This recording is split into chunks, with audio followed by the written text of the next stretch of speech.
Have you ever wondered what's really in a gynecologist's playbook? Like, what do they actually learn in medical school? Well, today, we're getting a special look inside their official curriculum to see exactly how future doctors are trained on reproductive health. Let's dive in. So, get this. The entire foundation of modern gynecology, from A to Z, is packed into just 22 hours of required classes. 22 hours!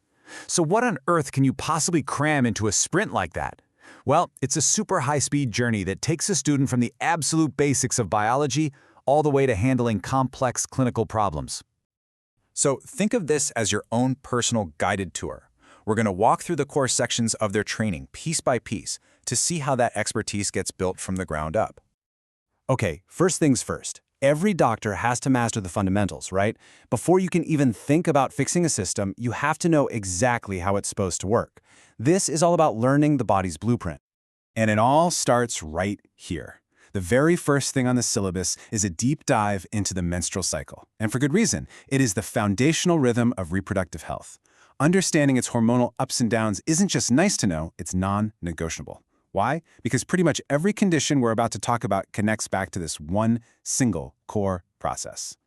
All right, so once they've got the blueprint down, it's time to open up the doctor's toolkit. When something seems off, what are the first steps? What tools do they reach for to start investigating? At the heart of that toolkit is the pelvic exam. The curriculum breaks this really fundamental procedure down into 3 clear steps. First, an external visual check. Second, an internal exam using a speculum to see the cervix. And finally, a bimanual exam, where they can physically check the size and position of the uterus and ovaries. It's all about being methodical and super thorough. But, a physical exam is just the beginning. Think of these next things as the detective's gadgets for looking even deeper. You've got pap smears to screen for cervical changes, biopsies to analyze a tiny piece of tissue, and then a whole range of lab work and imaging tests to get a crystal clear picture of what's really going on inside. So, we've got the blueprint and the toolkit. Now the curriculum moves into the problem-solving phase. This is where students learn how to connect the dots between a patient's symptoms and a specific condition. And right away, the curriculum draws a hard line between 2 very common issues. On one side, you have amenorrhea. That's the absence of menstruation. On the other, you have dysmenorrhea, which is painful menstruation. They might sound similar, but knowing the difference is the crucial first step to figuring out what's wrong. Now, let's talk about abnormal uterine bleeding, because it's a huge topic. This table really shows why it can be so tricky to diagnose. The exact same symptom could be caused by benign fibroids, or a really dangerous ectopic pregnancy, or different kinds of cysts and tumors. This is precisely why that diagnostic toolkit we just talked about is so critical for telling them apart.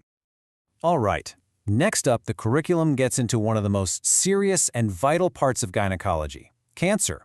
This section is all about spotting it early, understanding how it works, and recognizing those powerful genetic risks that can be passed down through a family. A perfect example of hereditary risk that every student has to learn about is Lynch syndrome. It's an inherited condition, and it dramatically bumps up a person's lifetime risk for several cancers, especially uterine and ovarian. And this is exactly why taking a thorough family history is such an indispensable part of any gynecological checkup. So when cancer is found, how do doctors figure out how serious it is? Well, they use a standardized system called TNM. It stands for tumor, nodes, and metastasis. Think of it as a universal language that lets doctors everywhere describe exactly how a cancer is progressing, which is absolutely crucial for creating the right treatment plan. And for the final section of the curriculum, the lens widens out. Now we're looking at the key transitions throughout a person's life, from family planning all the way through the changes that come with aging. When it comes to infertility, the curriculum highlights a really important distinction. There's primary infertility, which means someone has never been able to conceive, and then there's secondary infertility, for someone who has conceived before but is now having trouble. Just that one little detail from a patient's history can completely change the entire diagnostic game plan. As the course moves toward the later reproductive years, it introduces a term you probably haven't heard: climactic crisis. Now, I know it sounds a little intense, right? But it's just the formal medical name for the entire transition period around menopause. Framing it that way really highlights that it's a major physiological event that often needs medical management and support. Okay, this next point is a huge deal. It is a non-negotiable, hard and fast rule in gynecology that's drilled into every medical student. Any bleeding after menopause is considered a major red flag, and it always requires an immediate investigation by a professional. This is an absolute, no exceptions. So when you step back and look at it all, from the very first menstrual cycle all the way to postmenopause, this 22-hour curriculum is really a surprisingly complete roadmap for a lifetime of health. It's the foundation that gives future doctors the tools to navigate the entire spectrum of a person's reproductive life. So now that you've had a peek inside the doctor's playbook, here's a question for you.